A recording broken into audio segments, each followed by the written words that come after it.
Ariane, 20 sur 20 pour le lanceur européen qui a placé en orbite à la seconde prévue un satellite de télévision ouest-allemand. Air Inter, 2 pilotes dans l'Airbus A320 pour la direction, 3 pour les syndicats de pilotes. La grève prévue pour mardi a été déclarée illicite par le tribunal. L'affaire de Radio Nostalgie, le nom d'un proche de Charles Hernu est prononcé. L'ancien ministre de la Défense socialiste estime que la coupe est pleine. Il le dira dans ce journal. Une journée supplémentaire de détention pour Marcel Carton, Marcel Fontaine, Jean-Paul Kaufmann, Jean-Louis Normandin d'Antenne 2 et Roger Hawke. Les otages français au Liban n'ont toujours pas été libérés. Madame, Monsieur, bonsoir. La science et la technique française à l'honneur dans le domaine spatial avec Ariane et en médecine avec une découverte sur le sida. Voilà la une de l'actualité ce soir. L'espace d'abord. La réussite du lancement de la fusée Ariane donne beaucoup d'espoir à l'Eurospatiale dont notre pays, on le sait, est le principal moteur. Le tir de la nuit dernière à la base de Kourou en Guyane a eu lieu au jour, à l'heure et à la seconde prévue. Le satellite de télévision ouest-allemand a été parfaitement placé en orbite. Seule petite ombre au tableau, les difficultés de mise en route de ce satellite qui devrait révolutionner la télévision européenne des années à venir. Jacques Violet.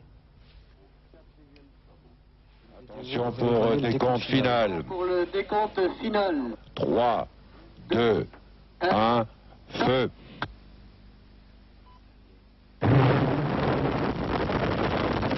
Pour Ariane, le contrat est parfaitement rempli.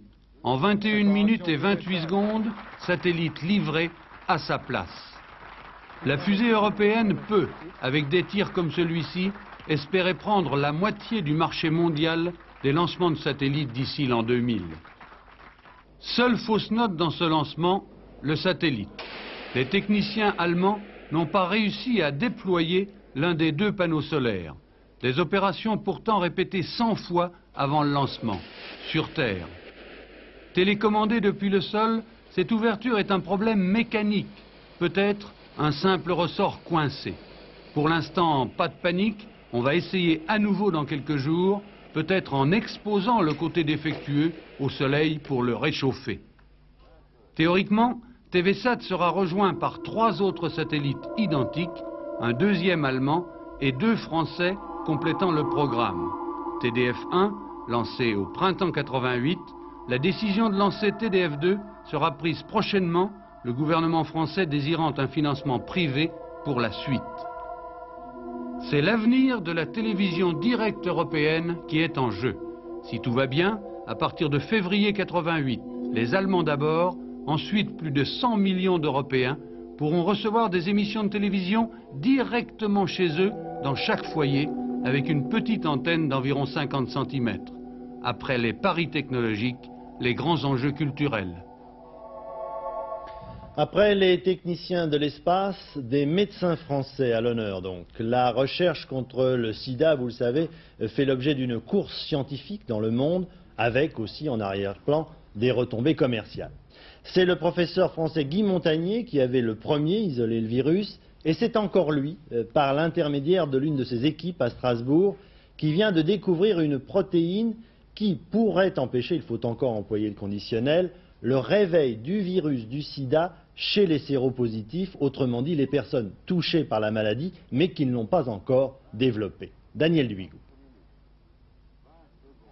Les chercheurs français ont peut-être trouvé la clé d'une des principales énigmes que pose le virus du sida. Pourquoi chez certaines personnes le virus s'endort-il, alors que chez d'autres il se réveille, se développe et provoque la maladie du sida en faisant éclater les défenses immunitaires? Réponse, il existerait dans la programmation du virus un gène dont la fonction est précisément de mettre en sommeil l'activité du virus, c'est le gène F. Nous avons démontré que la protéine correspondant à ce gène F permet très probablement au virus de rester caché dans les lymphocytes infectés. En d'autres termes, il permet au virus de sommeiller et d'être totalement inactif pendant un temps, comme vous le savez, qui peut être extrêmement long. Je vais parler de quelques années. D'autres découvertes renforcent l'idée que le gène F intervient effectivement dans l'activité du virus. Son identité est semblable à celle d'autres gènes qu'on appelle des oncogènes et qui sont responsables de cancers chez l'homme et chez l'animal en provoquant une multiplication anarchique des cellules. Dans le cas du virus, l'effet serait simplement contraire, il diminuerait la multiplication du virus. Si l'hypothèse se vérifie, la découverte est majeure. Elle pourrait déboucher sur un traitement et peut-être même sur un vaccin. Certes, il faut rester prudent, mais la recherche aujourd'hui donne des raisons de rester optimiste. La grève de mardi prochain, prévue par les pilotes et mécaniciens d'Air Inter, a été jugée illicite par le tribunal de Bobigny. En l'occurrence, les juges ont estimé abusif l'exercice qui était fait du droit de grève. Le différend, vous le savez, entre pilote et direction de la compagnie aérienne porte toujours sur le même problème, le pilotage à 2 et non plus à 3 pour le nouvel avion Airbus A320. Geneviève Moll. Voici l'objet du litige, la cabine de pilotage de l'Airbus A320. Elle est conçue pour 2 pilotes. Les pilotes d'Air Inter demandent l'adjonction pour des raisons de sécurité d'un mécanicien. Pour faire pression sur la direction en ce sens, les syndicats, sauf la CFDT, avaient déposé un préavis de grève pour le 24 novembre. Le tribunal de grande instance de Bobigny, statuant en référé, a déclaré ce matin la grève illicite. Motif, d'autres compagnies dans le monde font voler leurs avions à 2 pilotes. Si elle accède aux revendications de ces syndicats, Air Inter risque de n'être plus compétitive. En conséquence, le tribunal estime que, je cite, les syndicats envisagent d'exercer leur droit de grève d'une manière abusive et créent un trouble manifestement illicite qu'il convient en l'état de faire cesser.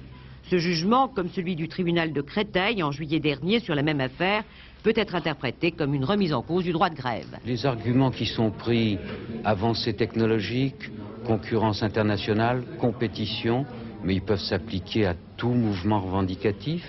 La question qui est posée, c'est les salariés, dorénavant, devront-ils demander l'autorisation au juge avant d'exercer la mission que leur a confiée la Constitution, comme le législateur l'a précisé. Ça a été le fruit de longues batailles au cours des années. C'est tout ça qu'on va jeter dehors, aux orties. La direction d'Air Inter a pris acte de la décision du tribunal et réaffirme la volonté de poursuivre les négociations sur l'avenir des mécaniciens. Elle souligne par ailleurs que le 24 novembre, tous les avions prévus voleront. Encore une affaire qui se politise. 3 responsables d'une station FM, Radio Nostalgie, sont actuellement en prison à Lyon pour faux et usage de faux et abus de biens sociaux. L'affaire s'est donc politisée hier soir lorsque le juge d'instruction a convoqué le responsable du Parti socialiste du Rhône, M. Deschamps, qui s'est donc rendu au palais de justice, mais qui en est reparti 4 heures plus tard sans avoir été entendu. Rachid Arabe. Quelles étaient les relations entre Pierre Alberti, le directeur de Radio Nostalgie, inculpé il y a 2 jours, et Yvon Deschamps, secrétaire de la Fédération socialiste du Rhône? Le juge chargé du dossier Radio Nostalgie n'a pas pu le savoir. La nuit dernière, le juge Fenech a en effet quitté le palais de justice de Lyon en colère. Il voulait entendre le responsable socialiste Yvon Deschamps, et cela dans le cadre de l'enquête sur les malversations financières commises par les dirigeants de Radio Nostalgie. Mais le parquet estimait que des faits nouveaux venaient d'apparaître. C'est pour cette raison officielle qu'Yvon Deschamps est sorti du tribunal après 4 heures d'attente sans avoir rencontré le juge qui l'avait convoqué. Il n'a été entendu par aucun juge, par aucun magistrat, par aucun procureur. Voilà. Il y avait à votre avis volonté de politiser cette affaire avec votre garde à vue aujourd'hui? Posez la question au juge. Moi, je ne sais pas. Si certains parlent déjà d'affaires politiques, c'est tout simplement qu'Yvon Deschamps est un proche de Charles Hernu. Alors, l'ancien ministre de la Défense serait-il à nouveau sur la sellette? En tout cas, le maire de Villeurbanne ne quitte plus la une des journaux depuis quelque temps déjà. Les simples faits dont il ne faut bien sûr tirer aucune conséquence hâtive, surtout lorsqu'il s'agit de l'honneur d'un homme, montrent donc une nouvelle fois que cette affaire touche un ami de Charles Hernu. Et l'ancien ministre de la Défense socialiste qui admet plutôt mal d'être à nouveau mêlé à un dossier plus que délicat. Bernard Pradino. J'ai un peu l'impression en ce moment-là qu'on me fait une sorte de procès en sorcellerie. Je suis un peu désemparé devant cela. Moi, je suis un homme dont la sincérité, je crois, n'a d'égal que le courage et la fidélité. Alors je dis, qu'est-ce qui arrive? Qu'est-ce qu'on me veut? Pourquoi tout ça? J'ai entendu M. Fabius, le Premier ministre, l'ancien Premier ministre, dire une affaire, deux affaires, bon, ça fait trop pour un seul ministère. C'est donc plus un journaliste qui vous met en cause, c'est quelqu'un du Parti Socialiste. Écoutez, quand on a eu pendant 5 ans, comme moi, autant de dossiers à connaître, j'en connais beaucoup, j'en ai traité beaucoup, j'ai mené beaucoup d'actions, et moi je ne dis rien. Moi je suis discret, je suis même secret. Et pourtant, j'en connais. Si j'en parlais, il serait de nature à gêner un certain nombre de gens. Vous avez envie un jour ou l'autre de réagir et peut-être de sortir de votre réserve et de dire des choses qui seraient une sorte de contre-attaque. Je ne sortirai pas de ma réserve contre le devoir d'État et contre le respect que je dois aux forces armées de ce pays. Et en cette matière, je trouve qu'il y a des gens qui parlent trop. Je ne serai pas de ceux-là. En attendant de connaître la décision de François Mitterrand, candidat ou non à la prochaine élection présidentielle, certains postulants à la candidature socialiste, comme Jean-Pierre Chevènement, s'impatientent et regrettent le silence actuel du PS. Et ils ont choisi de s'exprimer à l'occasion du comité directeur qui se tient aujourd'hui et demain à Paris. Bernard Pradino. Inquiétude de certains au Parti socialiste. Pourquoi parler de nouvel équilibre, c'est-à-dire tenir compte de l'expérience du pouvoir, mais avec le risque de dérive droitière? À droite, M. Delors, absent aujourd'hui d'ailleurs, ou M. Bérégovoy, M. Jospin et même M. Mitterrand. Il faut se compter à gauche, réclame M. Chevènement. Et le prochain président, s'il est des nôtres, devra dissoudre l'Assemblée, ajoute le député de Belfort, suivi de près par M. Popren. Réponse rassurante de M. Jospin, le projet du candidat socialiste, qu'on connaîtra le moment venu, restera fidèle à une stratégie de gauche. M. Rocard et ses amis, discrets tout au long de ce débat, se retrouvent d'une certaine façon au centre d'un parti socialiste dont les craintes viennent en fait surtout de la cote ascendante de M. Barre dans les sondages à 6 mois de l'élection présidentielle. Le crédit agricole doit-il être un cas particulier? Cette question a été l'objet d'un débat difficile à l'Assemblée nationale, et pas seulement entre opposition et majorité, mais au sein même de la majorité. En schématisant, il y a ceux qui souhaitent que les bénéfices de la mutualisation du crédit agricole profitent aux agriculteurs, et les autres qui sont contre cette dérogation à la loi commune. Le vote vient d'avoir lieu. Geneviève Moll. Le débat a été houleux. Hier soir, les députés socialistes ont réussi à repousser le vote du projet de loi sur la mutualisation du crédit agricole parce que le quorum n'était pas atteint. Aujourd'hui, les bancs n'étaient pas plus remplis, mais les ténors étaient là. Le projet de loi a donc été adopté par 325 voix contre 248. Cette loi prévoit la transformation de la Caisse nationale de crédit agricole en société anonyme avant son rachat à 90% par les 84 caisses régionales, les 10% restants étant réservés au personnel de la Caisse. Les socialistes et les communistes ont voté contre le projet, estimant qu'il s'agit là d'une privatisation déguisée de la Banque des agriculteurs.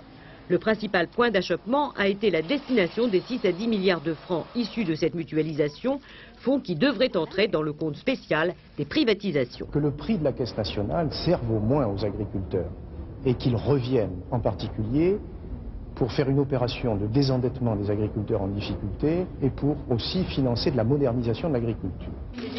Jacques Chirac a autorisé François Guillaume, le ministre de l'Agriculture, à prendre l'engagement qu'au moins une partie de cet argent irait au secteur agricole et agroalimentaire. À votre avis, quand aura lieu la prochaine élection en France? En mai 88, faux, vous avez perdu, mais en revanche, vous avez gagné le droit de savoir qu'elle aura lieu le 9 décembre prochain. Il s'agit des élections au tribunal des prud'hommes qui règlent les conflits entre patrons et salariés. C'est un exemple de cohabitation sociale remarquable en France, mais qui ne provoque pas, il faut le dire, au moment du scrutin, l'enthousiasme des électeurs, puisqu'en moyenne 50% s'abstiennent. À Lille aujourd'hui, la CFDT lançait sa campagne pour ces élections prud'homales. Véronique Auger. Non, Edmond Maire n'est pas candidat ni au présidentiel ni au prud'homme. Les candidats au poste de conseiller prud'homal, ce sont eux. 1100 sur la région Nord-Pas-de-Calais, 14 000 en France, 2 fois le nombre de postes à pourvoir. Mais si Edmond Maire a jugé bon de se déplacer à Lille et surtout de faire plus d'1 heure de discours, c'est que l'actualité sociale l'exige.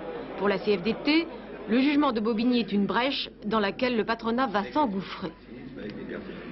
Dans ce pays, s'il y a un type de délinquance qui n'est pas suffisamment réprimé, c'est bien la délinquance sociale d'origine patronale.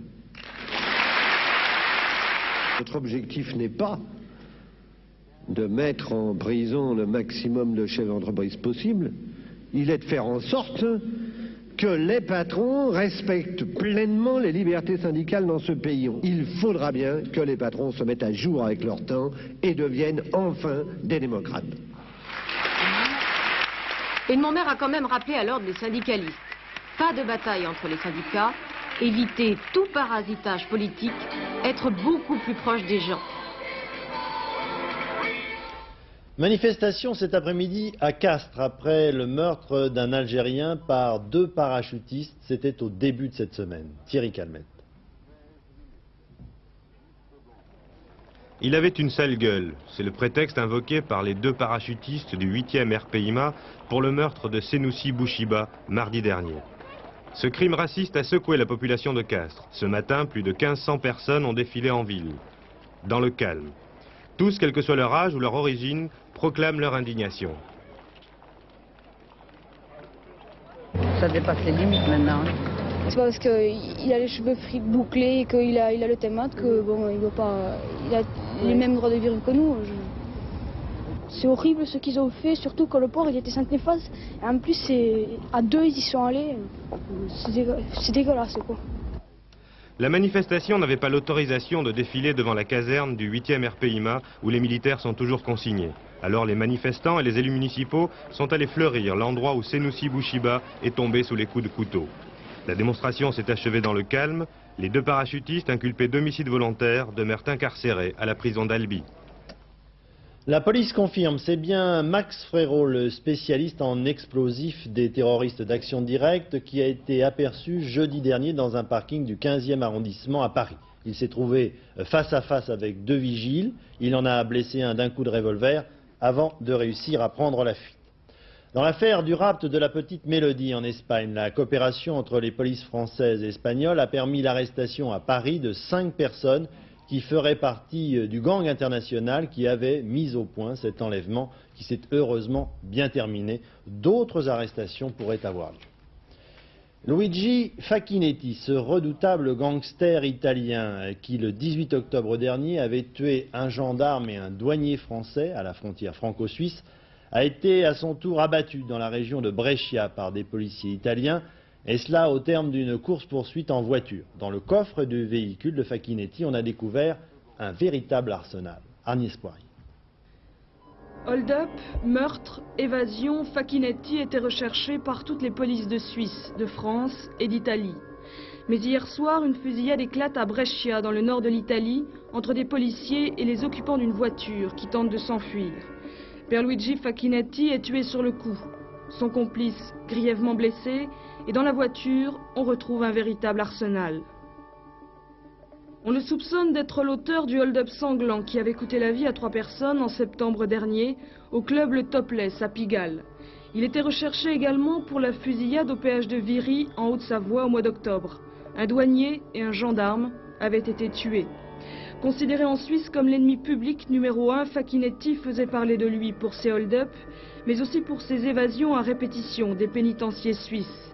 Incarcéré à la prison de Fresnes, près de Paris, il s'en était échappé il y a 2 ans le plus tranquillement du monde, par la porte. Son frère, venu lui rendre visite, avait pris sa place dans sa cellule. Dernier élément de l'enquête sur l'incendie du métro de Londres. Ce ne serait pas une cigarette qui serait à l'origine de la catastrophe, mais un échauffement des roulements d'un escalier mécanique en bois. Le feu aurait couvé sous l'escalier avant de se déclarer. Donc, à l'étranger, 2 informations seulement à retenir aujourd'hui. À Beyrouth, d'abord, le cheikh Fadlallah, chef religieux chiite, pro-iranien et très influent au Liban, déclare que le sort des otages occidentaux du Liban a peu de chances d'être réglé avant les élections présidentielles françaises et américaines, et que le sort de ces hommes n'est plus dans les mains des Libanais, de quelque bord qu'ils soient. Et puis l'accord survenu entre le président Reagan et le Congrès américain pour réduire le déficit du budget des États-Unis de 76 milliards de dollars en 2 ans est accueilli avec optimisme et avec prudence tout de même par les financiers. En effet, la bourse de New York, la bourse de Wall Street, n'a enregistré qu'une légère hausse. Le bon point de cette semaine, nous le décernons à une PME française, la société Beignet d'Arras plus exactement, qui va bitumer la première autoroute chinoise. La société n'en est pas à son coup d'essai, puisqu'en France, elle compte déjà à son actif 2000 km d'autoroute. Et la particularité de cette entreprise, c'est qu'elle fabrique elle-même ses matériels. Florence Mavic. Non, cette mâchoire d'acier n'est pas la dernière trouvaille de Mad Max. C'est plus simplement l'énorme rotor de l'Arc 700, un engin unique en son genre, spécialement conçu pour rénover les routes. Un tank version ponts et chaussées qui a déjà permis à Beignet de remettre à neuf une bonne partie du réseau routier français. La PME tente désormais une percée vers l'étranger. Après la Hollande, tous les chemins mènent à Pékin. Beignet part à la conquête des Chinois. Il se trouve que dans leur province, ils ont un réseau considérable de voies secondaires qui sont dans un état assez lamentable, je dois dire, et qui réclament des techniques très simples, très pragmatiques. Une fois en action, l'Arc 700 ne se contente pas d'un lifting du revêtement goudronné. Il laboure la chaussée en profondeur. Il fait tout, concasse, malaxe et nivelle en même temps. Associé à son frère siamois, le camion doseur de ciment, l'Arc 700 fait du neuf avec du vieux. Dernier né de la gamme Beignet, cet engin permet d'abaisser de 30% le coût de remise en état d'une route. Un argument de poids pour cette PME qui mise avant tout sur l'innovation pour imposer son savoir-faire. Avec, en ligne de mire, une Europe transformée dès 1992 en un gigantesque nœud routier. Une idée maintenant pour votre samedi soir ou pour votre dimanche soir. Une valeur sûre qui ne se démode pas. Il ne s'agit pas de bourse mais de théâtre lyrique, l'opérette, avec l'inusable Offenbach au théâtre de Paris. Titre du livret, Le Pont des Soupirs, lieu Venise, metteur en scène Jean-Michel Ribes qui entend bien remettre au goût du jour ce qu'il appelle la bouffonnerie française par rapport à l'humour anglais ou encore au gag à l'américaine. Nicole Cornu-Langlois, Yves Breu.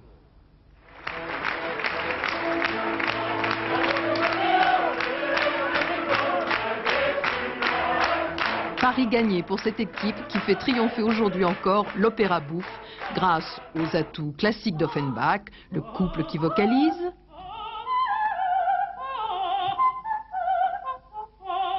la musique au service du rire et le chœur qui commente quiproquos et rebondissements.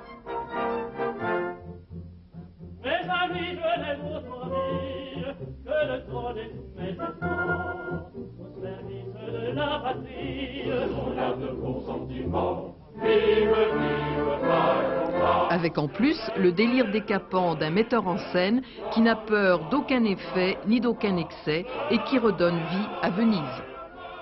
J'ai voulu que la folie extraordinairement débridée de l'œuvre, la drôlerie infinie et tellement belle de l'œuvre ne soit pas bloquée par quelques petites poussières dues à des références dont on a oublié les clés, c'est tout. Mais les 50 chanteurs, comédiens, musiciens, même plus, qui sont sur ce plateau, je dois dire, jouent une œuvre, chantent une œuvre, dansent une œuvre qui est tellement drôle et tellement belle qu'elle est intemporelle. Et ça, je crois qu'on en a vraiment besoin aujourd'hui.